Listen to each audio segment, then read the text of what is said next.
Hello everyone and welcome back to Madden 2002 in the Cowboys franchise. We are taking on the Giants. I said in the last video that it would be the first time we're taking on the Giants, but it's actually our second meeting against the G-Men in this season.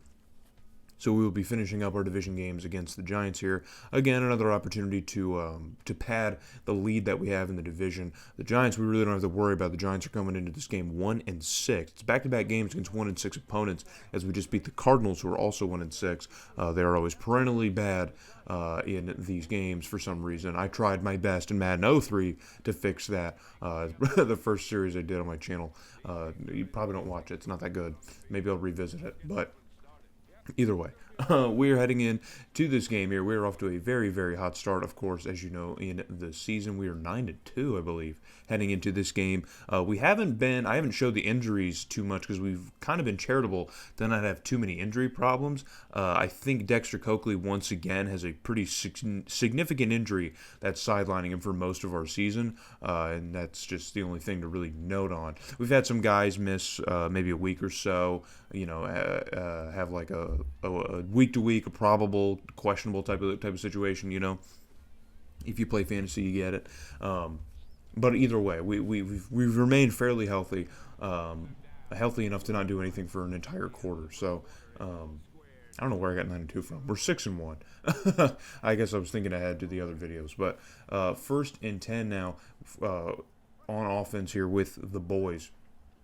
Deep in our own end, Dunn's going to drop back. He's going to laser this one down the middle of the field, and he's going to find Gonzalez, the second-year pro, who's going to moss two Giants defenders and haul that one down. He had a linebacker in coverage and then just a regular DB, and neither of them could get down Gonzalez, who, again, stats-wise, isn't even one of the better receivers we have on the staff, so that's just embarrassing. But Dunn's going to run the hurry-up here because we are later on in the first half here, and Raggy Bishmael makes the catch and gets us the first down, but he is injured on that play, but he would be all right. So moving ahead again, we're going to run hurry up on 3rd and 5. We are facing the end of this drive if we can't get something to land within this last minute and 15. Pressure is on, but Joey Galloway manages to get that one. Chuck Dunn manages to get that one out to Joey Galloway because that was just an amazingly placed ball for Galloway to get that. Managed to keep both feet in. It was a wobbler, too, as the Giants sent really everybody. They sent the entire kitchen sink to Dunn. And it didn't work. Just didn't work. So we do take a 7-0 lead over the Giants, but with 15 seconds, they've already worked the ball in past midfield. So what can Collins and the gang do here with the last 15 seconds? As Collins drops back and he lays this one across the middle of the field. He's got a wide open receiver breaking tackles, and he is brought down just outside the 30. And Ward, is that Hines Ward? There's no way.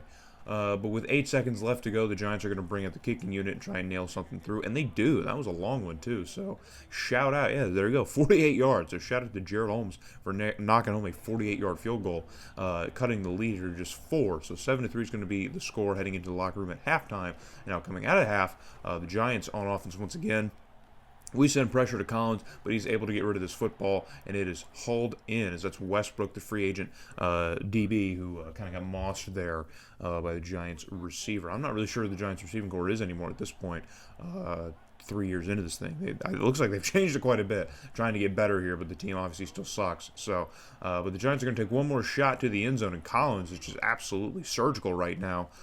When from the limited bit we've seen here in the last couple drives, he has been just completely picking apart Westbrook on that left side of the field, and it's working, so we could probably expect him to continue to do it.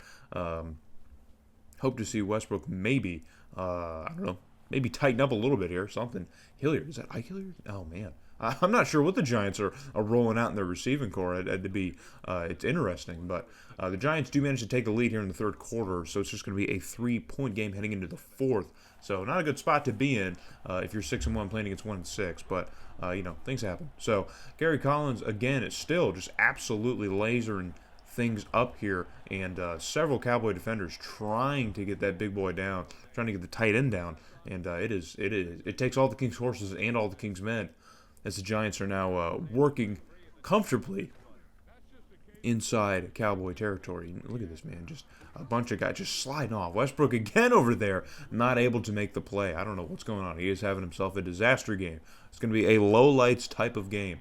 So 1st and 10 for the Giants now, just outside of the 10-yard line here. They're at about our 12-yard line.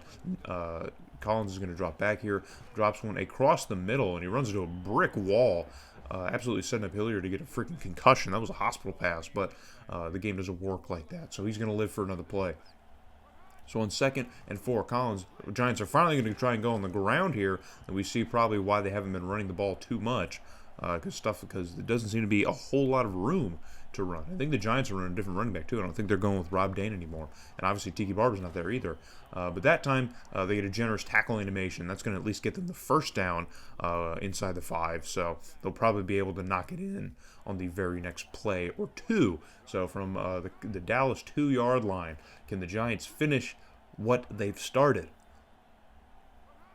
As Collins has taken all day to think it over. Of course, the Giants are trying to play keep away as well, trying to really put this game out of reach. And with that touchdown, they may have just done it as the celebration gets glitched. But the Giants may have just officially put that final nail in the coffin.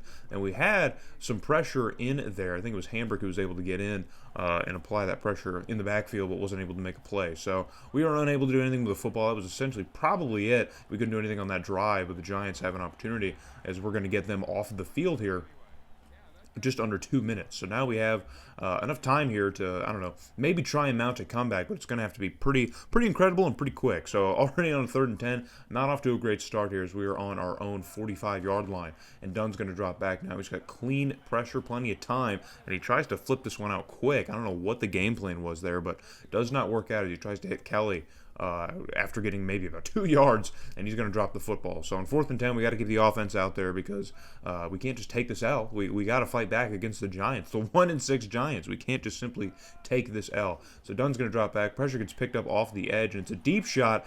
It just absolutely sails over Reggie Ishmael's head.